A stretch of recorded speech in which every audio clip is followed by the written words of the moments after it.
So జాతి పోరాట స్ఫూర్తి, రాజ్యాంగ నిర్మాతల ఆశయాలు నిజం చేయడంతో పాటు భవిష్యత్ తరాల కోసం ఆలోచించే ఒక బలమైన భారత్ని నిర్మించడంలో మన వంతు కృషి చేయడం, అది జనసేన లక్ష్యం.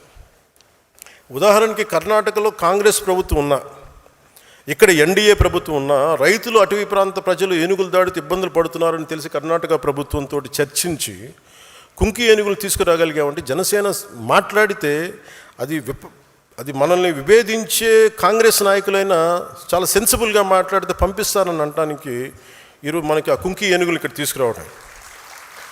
వ్యక్తులపై ద్వేషంతో రాజకీయాలు చేయదు జనసేన. ప్రజా సమస్యలపై పరిష్కారం మన ప్రథమ లక్ష్యం.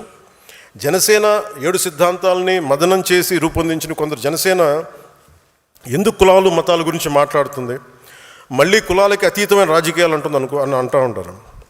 కులాల్లో ఉన్న అసమానతలు, అన్యాయాలు, మతాల మధ్య ఉన్న భేదాభిప్రాయాలను చర్చించి అర్థం చేసుకొని పరిష్కరిస్తేనే కదా సమానతను కూడిన సమాజాన్ని నిర్మించగలం.